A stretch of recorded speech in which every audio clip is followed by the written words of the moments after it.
do céu um anjo que tinha a chave do abismo e uma grande cadeia na sua mão.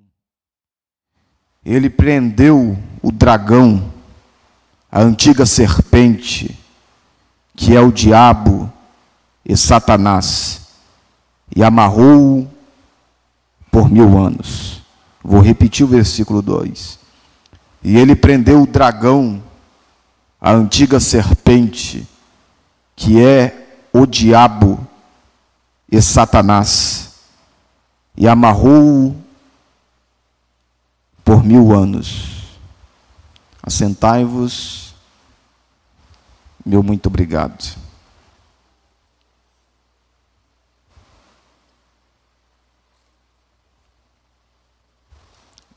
Mantenha o texto sagrado aberto. Redobre a sua atenção.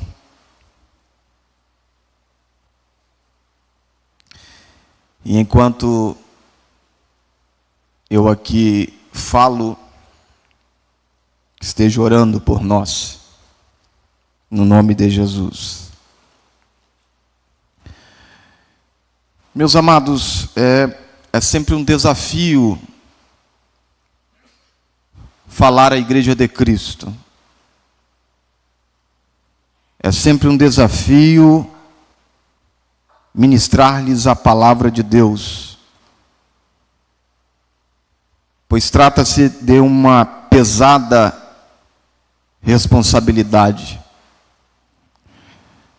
Tenho dito aqui reiteradas vezes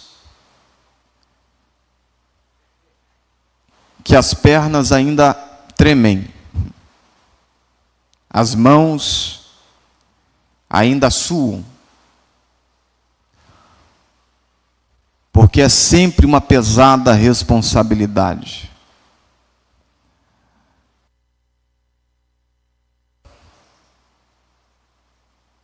Fora daquilo que nos propõe a palavra, pode destinar uma pessoa à eternidade sem Deus.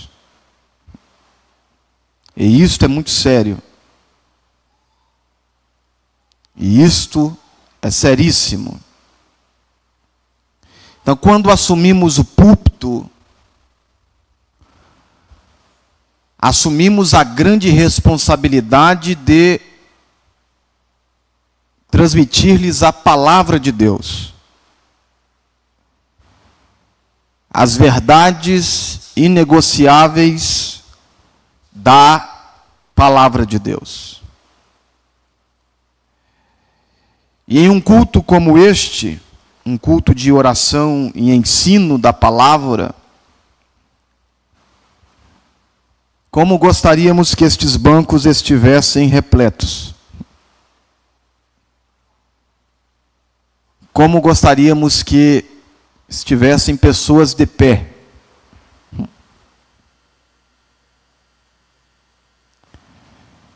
Mas esperamos em Deus que os nossos olhos possam contemplar estes dias, em que um culto como este de oração e ensino da palavra, os crentes da igreja local em sua totalidade, mesmo tendo as ressalvas e as justificativas de algumas ausências, mas os crentes em sua totalidade estejam prontos e sedentos e anelantes para se assentarem e ouvir a bendita palavra de Deus. Então glorificamos muito a Deus pela tua vida, que aqui se encontra não para ouvir entretenimento, não para ouvir conto de carochinha, não para ouvir experiências pessoais, mas para ouvir a palavra de Deus. Amém? Amados, não é novidade que o livro do Apocalipse talvez seja o livro mais debatido de todas as Sagradas Escrituras. Estudiosos e mais estudiosos, curiosos e mais curiosos, se debruçam sobre esta literatura apocalíptica para tentar descodificar aquilo que as Escrituras chamam de revelação. E se criam as mais variadas teorias, pautando-se em cima desta literatura bíblica.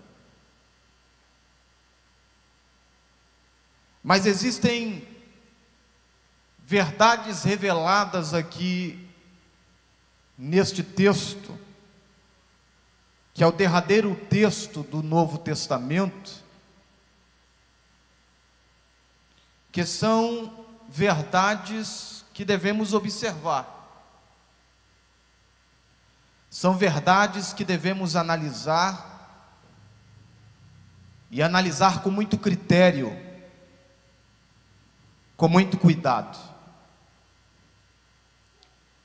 Eu li um texto com os irmãos, em Apocalipse capítulo 20, tomamos 2 textos, como textos base para esta breve reflexão doutrinária.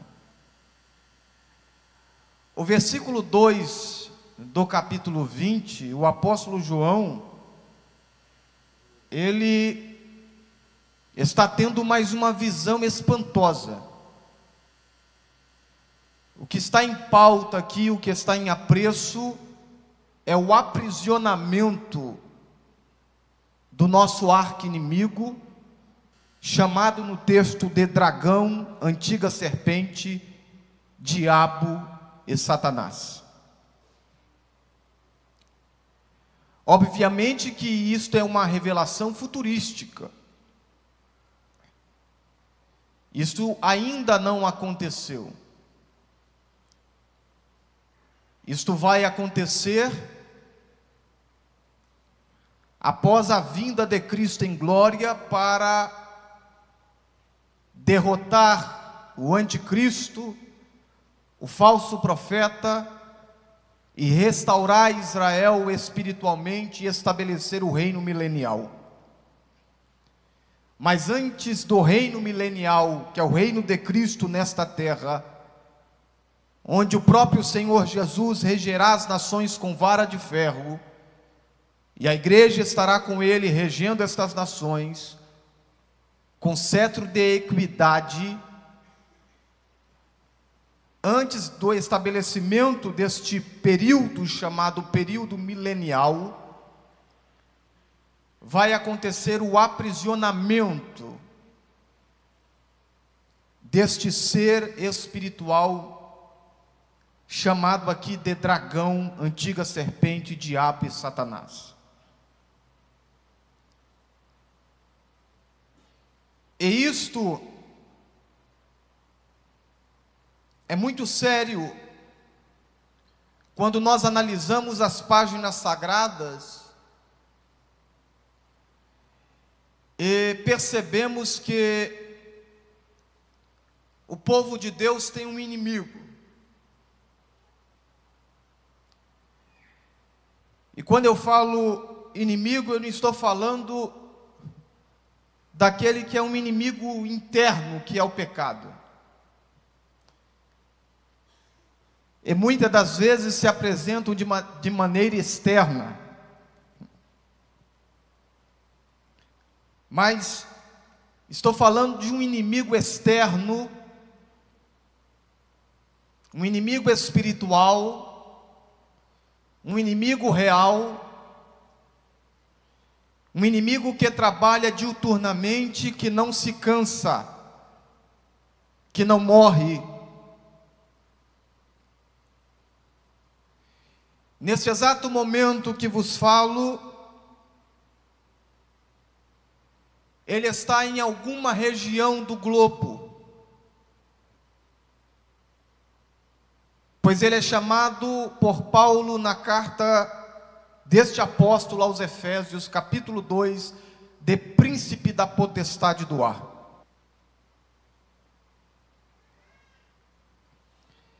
E este inimigo, que é o nosso arqui-inimigo, está em alguma região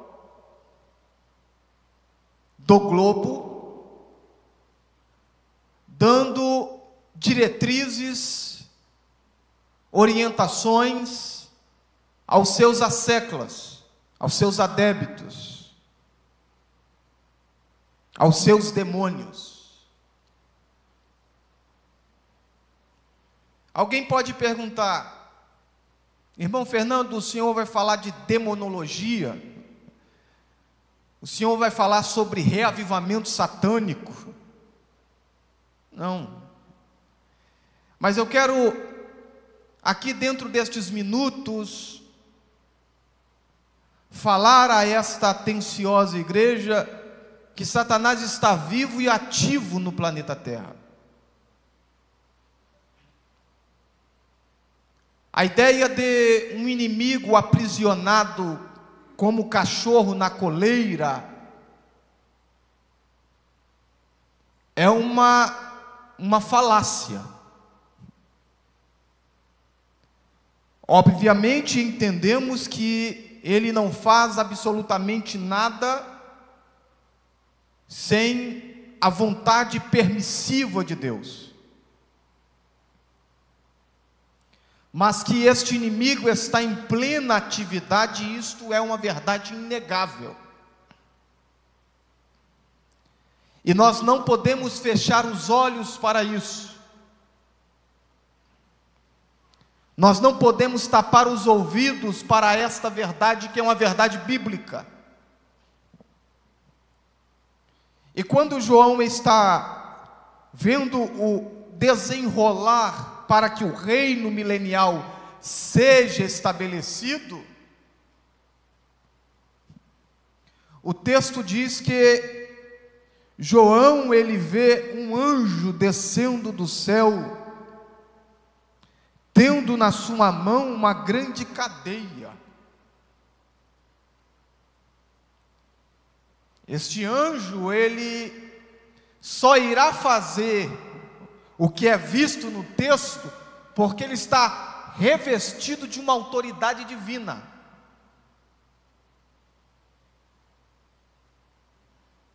Ele só irá aprisionar este ser, porque ele está revestido da autoridade de Deus. E o que vai acontecer aqui é que este ser maléfico, macabro, funesto, ele vai ser aprisionado para que o reino milenial ele venha a ser estabelecido, para que os homens não sejam enganados. O pecado continuará, mas o agente principal, que é o tentador, ele estará aprisionado. As ações dele estarão ineficazes. E ele é aprisionado, segundo o texto, no Tártaro, no abismo. Este local chamado Tártaro, ou Avussos, é o mais profundo abismo. Neste abismo estão aprisionados muitos anjos que pecaram. Neste abismo estão aprisionados seres demoníacos da mais alta patente do mundo espiritual da maldade. Quando, por ocasião do soar da quinta trombeta, em Apocalipse capítulo 9, João vê um ser abrindo a tampa do poço do abismo, que é este mesmo abismo aqui. E João, no capítulo 9, ele contempla que deste abismo subirá uma fumaça escura, quase que palpável. E deste abismo surgirá seres demoníacos que João identifica como gafanhotos, semelhantes a gafanhotos. E o barulho destes seres que emergem do abismo serão como cavalos e carros aparelhados para a guerra. E a visão de João se desenrola e ele percebe que há um general que está diante deles. O nome deste general é Abaddon ou Apolion, que não é este ser do capítulo 20. Este Abaddon e Apolion é como se fosse um arcanjo do mal. Ele é chamado de o anjo do abismo. Uma espécie de general dos seres maléficos que estão aprisionados no abismo. Então este ser, aqui mencionado no capítulo 20, versículo 2, ele vai ser aprisionado neste abismo. É o mais profundo abismo. Os irmãos se lembram da parábola do rico e do Lázaro, quando o rico diz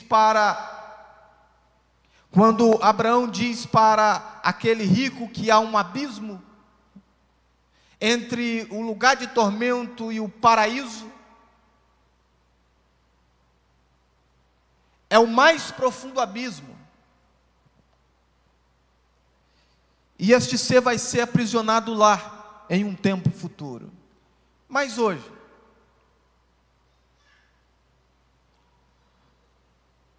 aonde ele está? O que ele faz? E como podemos perceber as suas ações? Nós temos a Bíblia. E o apóstolo João está apresentando aqui este ser, chamando ele de dragão,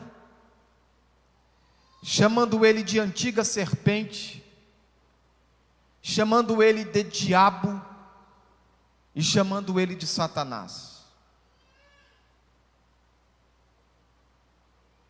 Agora, surge uma pergunta: por que não só dragão? Por que não só antiga serpente? Por que não só diabo? Por que não só Satanás? Porque ele é intitulado, ou ele é representado com estas 4 imagens, com estes 4 títulos, ou estes 4 retratos? Porque cada título deste revela uma ação diferente deste ser espiritual da maldade. Porque ora ele atua como dragão, ora ele atua como antiga serpente, ora ele atua como diabo, e ora ele atua como Satanás. Mas é o mesmo ser. Mas é o mesmo agente da maldade. Quando ele atua como dragão, nós temos algumas inferências, posso chamar assim, desta maneira cruel e destruidora, em que este ser procura realizar para tentar parar o projeto divino. E em que momento este ser, ele atuou como dragão? Quando nós lemos Apocalipse capítulo 12, nós temos ali uma outra visão que João tem, e esta visão ela é espantosa também. João ele tem a visão de uma mulher, os que me ouvem digam amém. João tem uma visão de uma mulher vestida de sol, com 12 estrelas, tendo a lua debaixo dos pés. E João ele vê essa visão desenrolando e ele percebe que esta mulher está grávida. Quando o dragão percebe que esta mulher está grávida, o dragão que é derribado em uma guerra cósmica, ele se apresenta contra esta mulher e começa a perseguir esta mulher porque ela está grávida. E esta mulher dá luz a um filho varão. Este filho varão, ele cumpre a sua missão e é arrebatado para o seu trono. Quem é esta mulher? Esta mulher não é Maria. Esta mulher não é a igreja.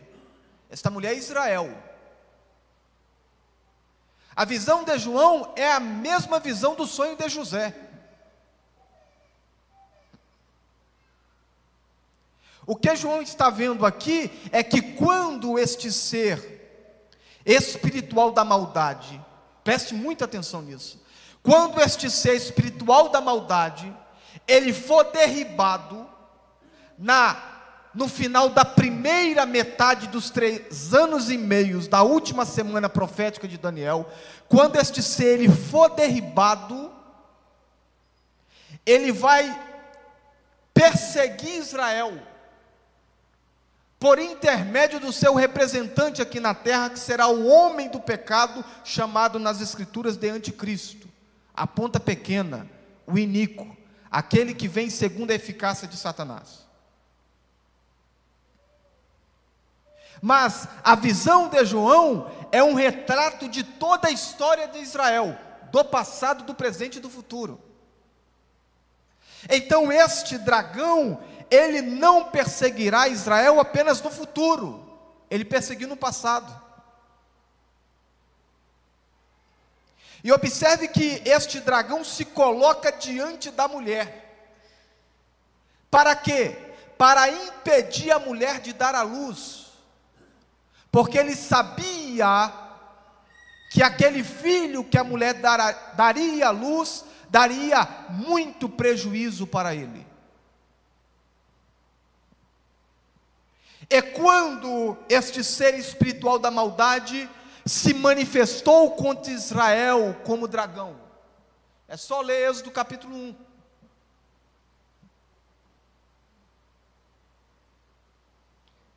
É só ler Mateus capítulo 2. Observe o que acontece em Êxodo capítulo 1. Por algum motivo, o faraó que assumiu o reinado egípcio, fica sabendo que vai nascer uma criança, e esta criança, ela seria aquela que libertaria o povo hebreu da escravidão. E qual é a estratégia de Faraó? Mas Faraó está movido, impelido e influenciado por esse dragão. E o que Faraó vai fazer? Vai mandar matar todas as crianças. Para quê? Para que o libertador não nascesse. Para quê? Para que o libertador não crescesse. Para quê? Para que o libertador não cumprisse o seu ministério de libertar o seu povo da escravidão. Então, como o adversário ele vai agir? Ele vai querer antecipar, tentando frustrar o projeto de Deus. Os irmãos se lembram quando aqueles magos vêm do Oriente e se apresentam diante de Herodes e diz assim: nós viemos adorar aquele que é nascido rei. Herodes acende o sinal de alerta e diz para eles: quando vocês o adorar, volte aqui, fale para mim aonde ele está, que eu quero ir adorá-lo também. O que vai acontecer é que ali Jesus não estava recém-nascido, ele já estava com aproximadamente 2 anos de idade. O que vai acontecer é que Herodes vai mandar matar todas as crianças de 2 anos para baixo na cidade de Belém. Quem estava influenciando Herodes era o próprio dragão, com afã de embargar, paralisar, abortar o projeto divino. Quem estava por trás de Adolf Hitler durante o Holocausto, dizimando milhões e milhões e milhões de judeus? Porque havia um movimento de restauração do Estado judaico. E quem percebe isso? O inimigo percebe isso.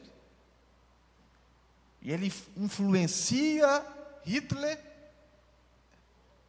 na tentativa de acabar,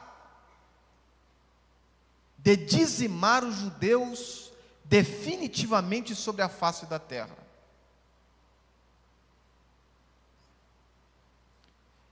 E nós conhecemos a trágica história do Holocausto. De que maneira eu posso aplicar esta ação deste inimigo no nosso tempo? Ele se apresenta,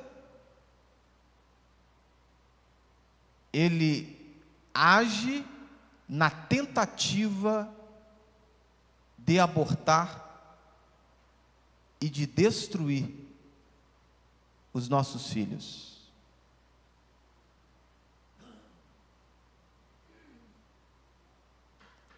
Porque a ideia do dragão, presta atenção, olha a história, olha a argumentação. A ideia do dragão é acabar com a descendência piedosa. A ideia do dragão é acabar com a posteridade piedosa. Porque se ele consegue destruir os nossos filhos, não haverá uma posteridade de crentes piedosos. Se ele consegue pegar os nossos filhos, não haverá uma continuidade de crentes cuja fé está alicerçada na palavra de Deus. Por isso que o dragão se apresenta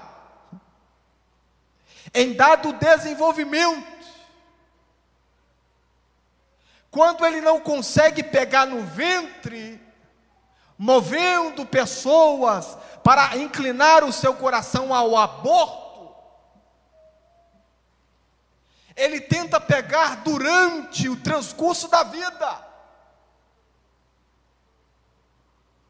Porque se ele pega durante o transcurso da vida, não haverá uma posteridade.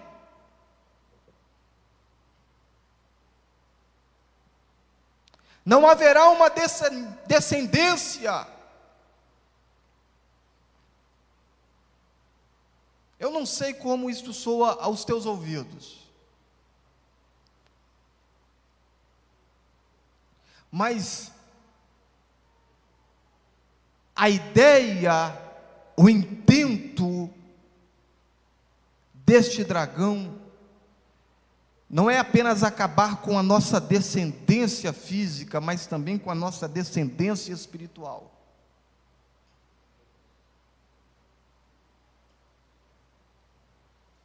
Pasme os senhores, a Europa hoje é conhecida como um continente pós-cristão.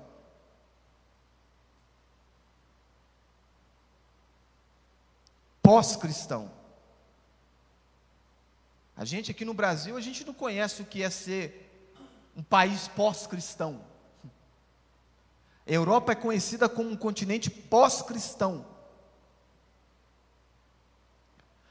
O dragão se apresentou com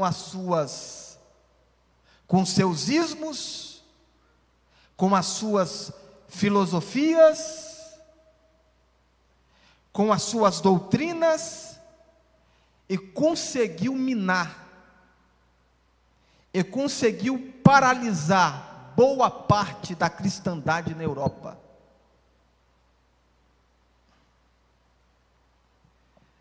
Os velhos que cresceram na igreja foram envelhecendo e morrendo, e não houve uma sucessão. O que resultou isso? As igrejas na Europa as igrejas históricas estão se fechando, porque não há uma sucessão de crentes. Aqueles que nasceram na igreja cresceram e morreram, e novos crentes não chegaram. Então qual é a ideia deste dragão? Paralisar, abortar, interromper o desenvolvimento não apenas gestacional, espiritualmente falando, mas depois de nascido ele quer abortar, ele quer destruir, ele quer paralisar. E muitas das vezes nós não entendemos isso.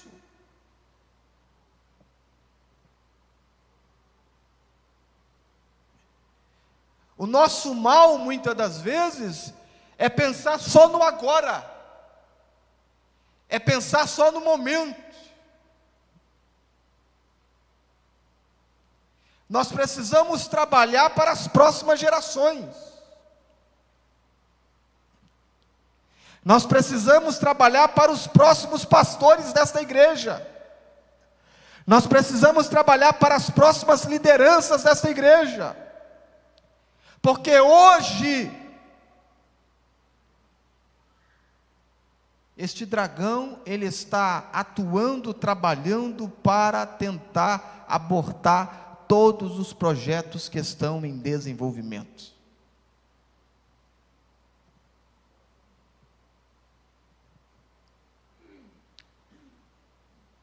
Estamos muitas das vezes de pernas cruzadas e ele está agindo. Estamos de braços cruzados e ele está agindo. Estamos muitas das vezes dormindo, não apenas durante o período do descanso, e ele está agindo.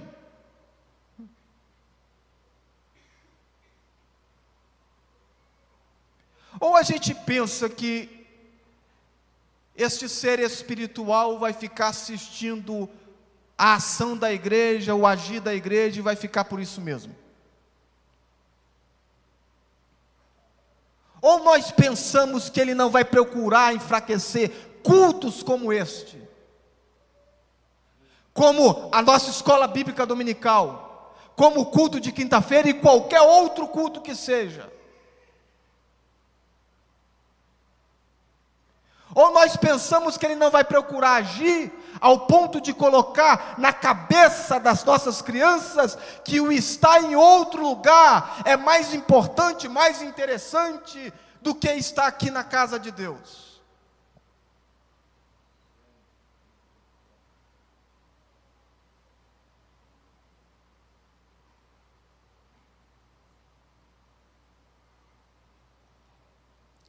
Quando ele se manifesta no mundo espiritual da maldade como dragão, ele se manifesta para destruir, para abortar, para interromper projetos.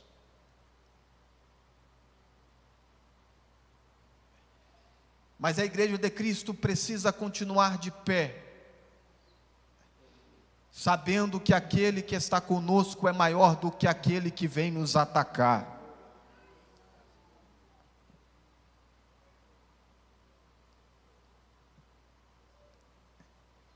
Prendeu o dragão.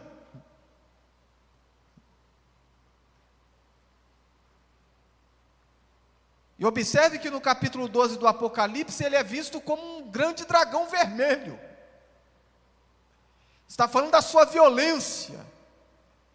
Está falando do seu desejo de sangue.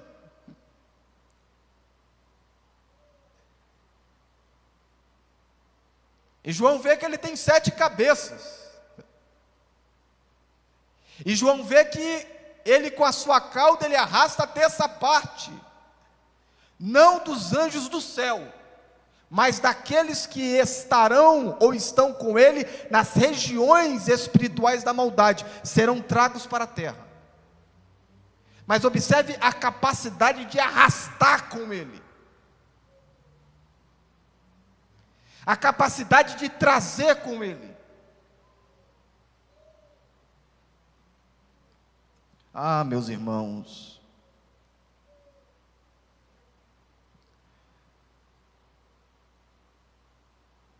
como muitas das vezes estamos abaixando a guarda,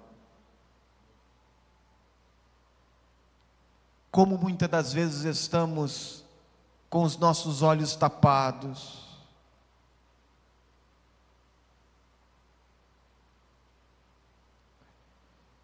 muitas das vezes brincamos de evangelho, brincamos de vida cristã, brincamos de ministério. Agora, a oportunidade que este ser espiritual da maldade tem, ele não gosta de deixar de passar.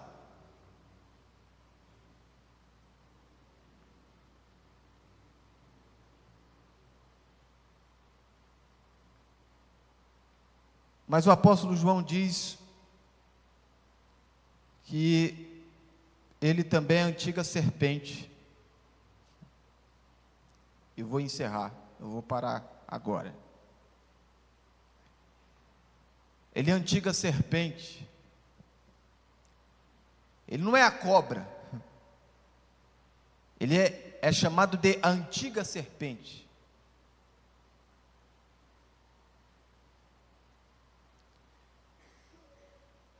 Por que ele é assim chamado? Porque ele é assim chamado? Porque ele é persuasivo.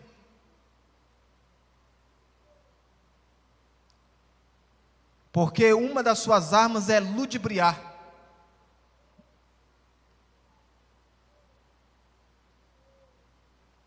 Enganar.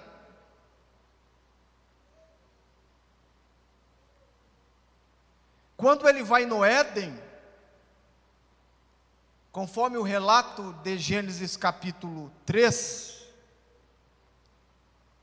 Adão e Eva estão avisados. Adão e Eva estão com a palavra de Deus. Adão e Eva estão no paraíso. Adão e Eva estão com a revelação de Deus.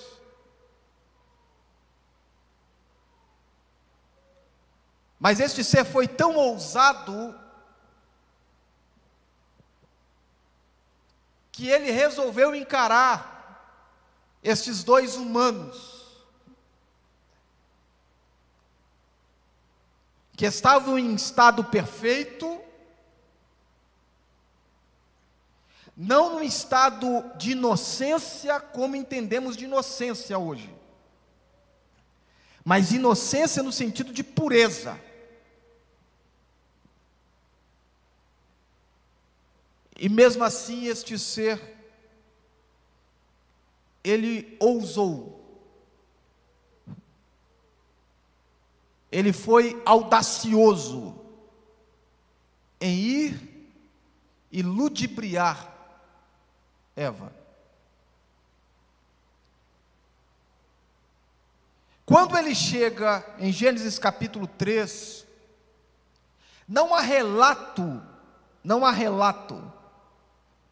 de que Deus havia mencionado a presença do maligno para eles.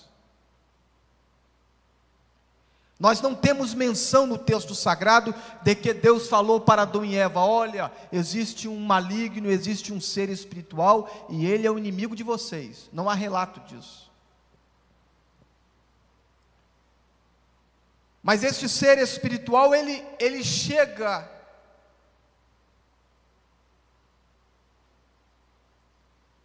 e ele vai iniciar um diálogo com Eva.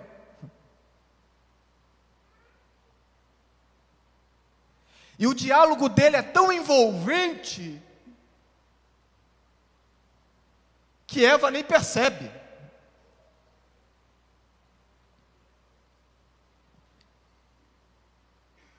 E o relato de Gênesis capítulo 3,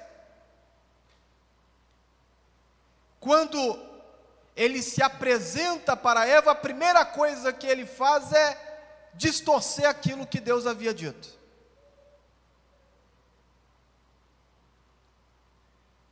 Gênesis capítulo 2, versículo 17, Deus havia dito: certamente morrerás. Gênesis capítulo 3, versículo 4, a serpente diz: certamente não morrereis. Ele consegue instigar Eva a querer ser igual a Deus.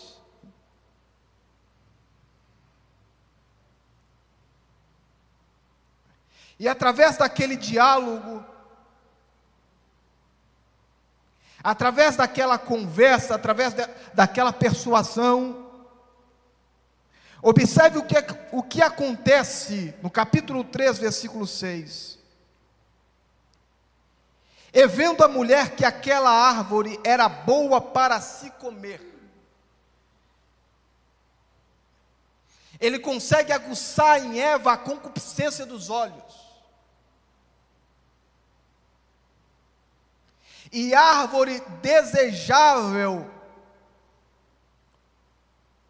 para dar entendimento, desejável, ele consegue instigar a concupiscência da carne, para dar entendimento para quê? Para ser, segundo aquilo que propôs ele, igual a Deus. Soberba da vida.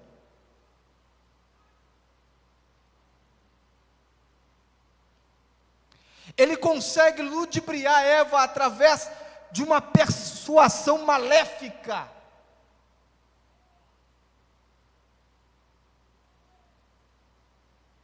Audaciosa, astuta.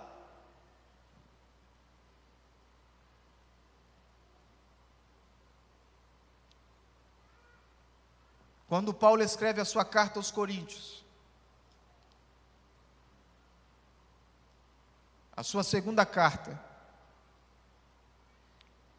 capítulo 11, versículo 3, Paulo diz assim: mas temo que assim como a serpente enganou a Eva, com a sua astúcia, assim também sejam de alguma sorte corrompidos os vossos sentidos e se apartem da simplicidade que há em Cristo.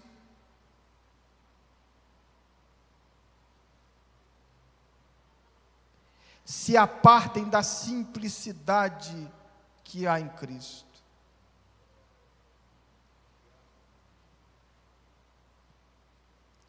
O que Paulo está dizendo aqui é que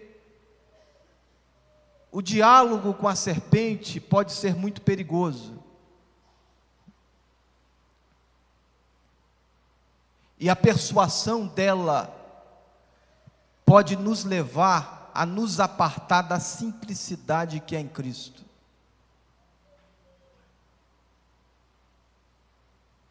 Quando este ser espiritual, ele se manifesta no mundo espiritual da maldade como antiga serpente, ele procura atuar para tirar do nosso meio a simplicidade que há em Cristo Jesus.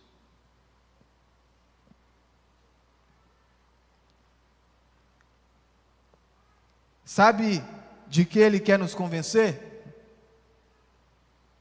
Que nós somos deuses, que nós somos bons demais, que nós somos autossuficientes demais, que nós somos independentes. E não diga que é assim, porque muitas das nossas ações denotam isso.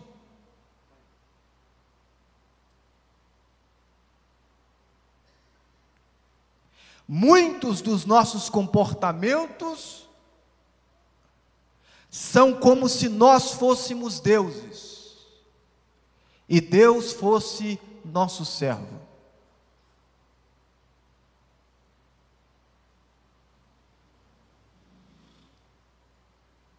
A persuasão deste ser maligno na vida de muitos daqueles que estão em círculos evangélicos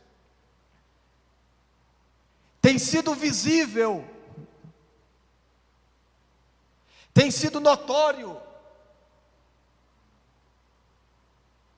Este sentimento de se sentir superior ao irmão, isso não vem de Deus, isso vem da antiga serpente. Este sentimento de se achar bom demais, isso não emana do trono de Deus, isto vem do nosso inimigo espiritual. Esse sentimento de se achar que é uma espécie de quarta pessoa da Trindade, isto vem do inimigo espiritual da maldade. Porque o Evangelho nos ensina simplicidade. O Evangelho nos ensina a servir. O Evangelho nos ensina a ser servo. O Evangelho nos ensina a enxergar o próximo superior a nós. Por que a autossuficiência? Por que o estrelismo? Eu pergunto a essa inteligentíssima igreja, este sentimento nasce de onde? Quem está procurando aguçar este sentimento no nosso meio? Quem está procurando introduzir este sentimento em nosso meio? Porque Eva se apartou da simplicidade, Adão se apartou da simplicidade, porque eles pensaram que poderiam ser tão poderosos, tão excelsos, tão excelentes quanto Deus. Por que depender de Deus, se podemos ser independentes dele? Foi isto que a antiga serpente conseguiu introduzir no coração deles. Eu vou dizer algo aqui, pode doer nos ouvidos de alguém. Quando eu rejeito a oração, eu estou dizendo inconscientemente, eu não dependo de Deus. Quando eu rejeito a palavra, eu estou dizendo inconscientemente, através da minha ação, eu não dependo de Deus. Pessoas com esse tipo de mentalidade, com esse tipo de comportamento, são pessoas que já se apartaram da simplicidade que é em Cristo Jesus. Só você fazer a leitura do evangelicalismo que se vê no Brasil.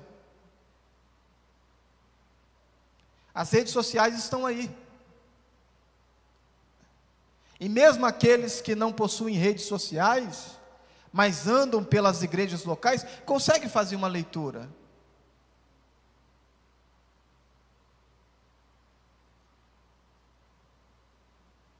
Como a antiga serpente tem procurado introduzir em muitos lugares através dessa persuasão, o afastamento da simplicidade que há em Cristo.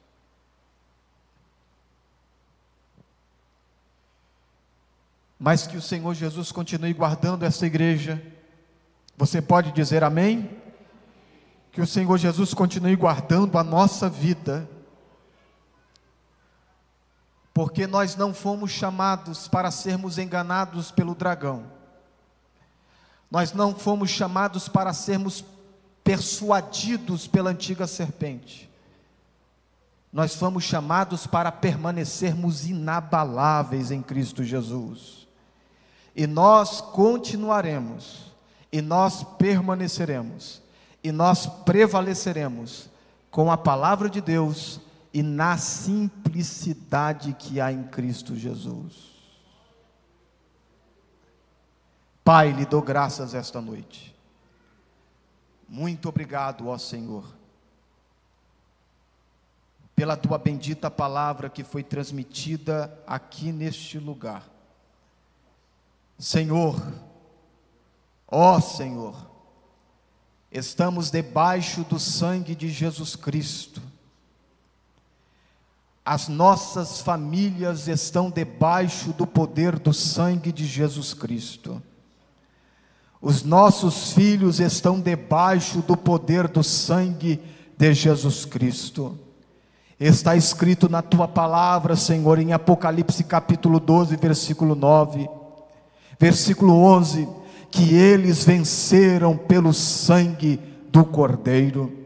Senhor, e nós estamos debaixo do sangue do Cordeiro esta noite. Nós não tememos, ó Pai, o grande dragão vermelho. Nós não tememos, ó Pai, a ação da antiga serpente, porque nós estamos debaixo do sangue de Jesus Cristo, nosso Senhor. A nossa casa, ó Pai, está debaixo do sangue do teu Filho. Os nossos filhos estão debaixo do sangue de Jesus Cristo, nosso Senhor. E nós queremos, ó Pai, lhe clamar esta noite.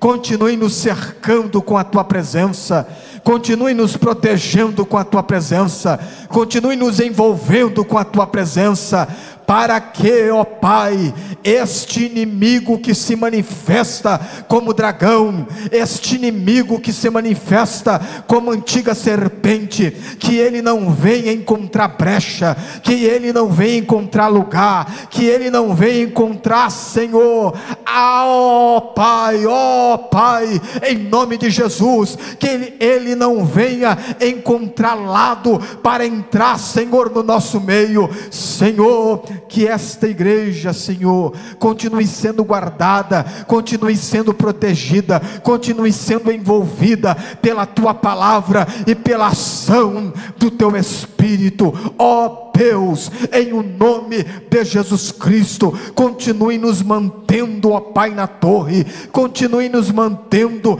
na simplicidade que há em Cristo Jesus, para, Senhor, continuarmos, ó Deus, inabaláveis, ó Senhor, inabaláveis diante do Senhor e prevalecendo contra este inimigo. Senhor, em o nome de Jesus, nós lhe clamamos, crendo na tua ação, crendo na operosidade do teu Espírito, em o nome de Jesus Cristo.